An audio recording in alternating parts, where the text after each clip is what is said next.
This channel does not promote any violent, harmful, or illegal activities. All content provided by this channel is meant for an educational purpose only.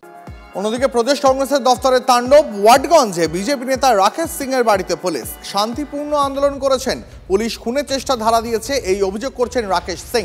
বিহারে রাহুলকে স্বাগত জানানোর মঞ্চ থেকে প্রধানমন্ত্রীকে কুকথা বলার অভিযোগে গতকাল দিনভর তোলপাড় হয়। রাকেশ সিং এর নেতৃত্বে কলকাতায় বিধান ভবনে চড়াও হন বিজেপি নেতাকর্মীরা, ছিঁড়ে ফেলা হয় কংগ্রেসের পতাকা, ফেস্টুন, কালি লাগিয়ে দেওয়া হয় রাহুল গান্ধীর ছবিতে।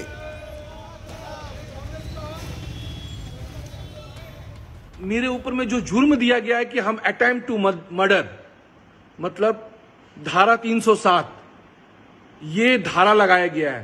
राहुल गांधी के मुंह पे काला दाग लगाने के जुर्म में 307 वार कलकत्ता पुलिस।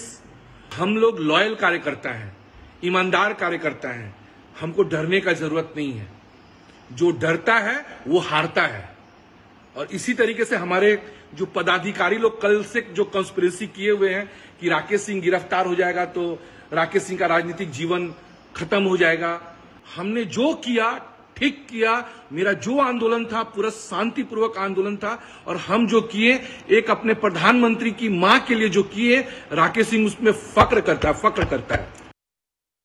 এই মুহূর্তে তৃণমূল মুখপাত্র অরূপ চক্রবর্তী রয়েছেন আমাদের সঙ্গে। অরূপ দা, বিজেপি নেতা রাকেশ সিং তিনি অভিযোগ করছেন যে তিনি শান্তিপূর্ণ আন্দোলনই গতকাল করেছেন, কিন্তু পুলিশ তাকে খুনের চেষ্টার ধারা দিয়েছে।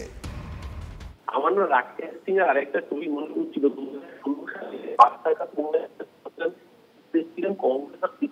অরূপ দা, একটু জায়গাটা যদি পরিবর্তন করে কথা বলা যায়, অস্পষ্ট শোনা পরিবর্তন যাচ্ছে। করতে পারবো না কারণ আমার অফিসে নেটওয়ার্কে একটু সমস্যা আছে। এবার শোনা যাচ্ছে? হ্যাঁ, শোনা যাচ্ছে, বলুন পরিষ্কার। আমার 2016 সালের একটা ছবি মনে পড়ছে, যখন রাকেশ সিং, সিপিএম আর কংগ্রেসের জোট হয়েছিল, রাহুল গান্ধী এসেছিলেন বক্তব্য রাখতে, রাহুল গান্ধীর গলায় মালা পরাচ্ছিল এই রাকেশ সিং, যে গতকালকে রাহুল গান্ধীর মুখে কালি লেপন করেছে।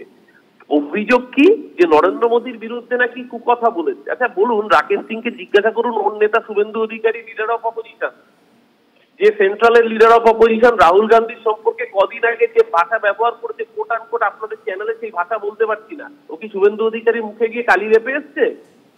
আসলে এরা হচ্ছে নব্য বিজেপি, একে প্রমাণ করতে হবে নতুন বিজেপি হয়েছে। এইসব যারা আইন ভাঙার কাজ করে তাদের বিরুদ্ধে পুলিশ অবশ্যই অ্যাকশন নেবে, এবং পুলিশের এই অ্যাকশন স্বাগত।